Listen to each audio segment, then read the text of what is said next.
حضرت علی رضی اللہ تعالیٰ عنہ کا فرمان ہے، جس نے تمہارے ساتھ برائی کی ہو اس کے ساتھ تم احسان کر کے اس کا بدلہ دے دو، کیونکہ احسان بد زبانوں کی زبان بند کرتا ہے۔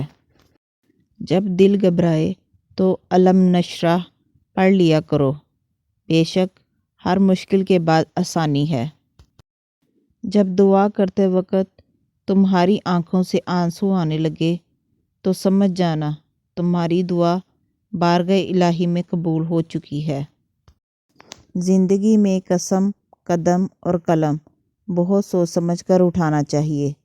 الفاظ ہی سب کچھ ہوتے ہیں، دل جیت بھی لیتے ہیں اور دل چیر بھی دیتے ہیں۔ زندگی جب بھی رلائے تو سمجھ لینا گناہ معاف ہو گئے، اور زندگی جب بھی ہنسائے تو سمجھ لینا دعا قبول ہو گئی۔ جب انسان ایماندار ہو جائے تو ماضی کے گناہوں پہ اسے کوئی نہیں پکڑ سکتا۔ اللہ تعالیٰ ایسے انسان کا خود پردہ رکھتا ہے۔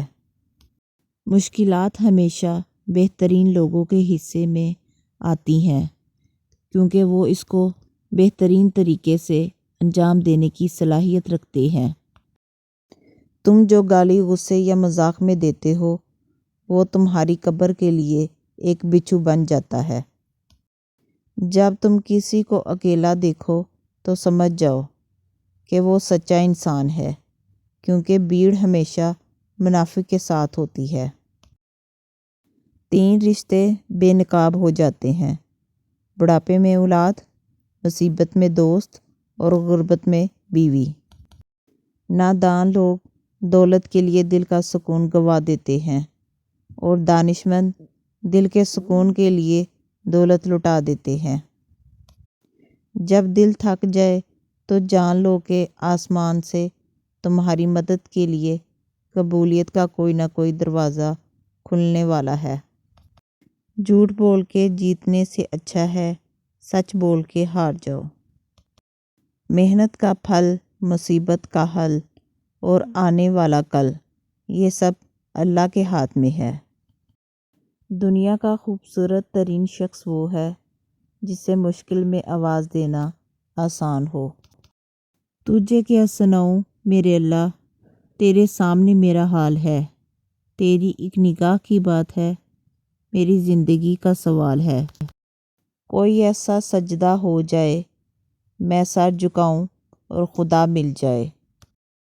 لوٹ جاؤ اپنے رب کی طرف اور کہو بھٹک گیا تھا میں۔ اللہ سے اپنا رشتہ اتنا مضبوط کرو کہ تمہیں کسی اور کے سہارے کی ضرورت نہ رہے۔ اے خدا، کوئی ایسا معجزہ کر دے، خود کو میرا، مجھے بس اپنا کر دے۔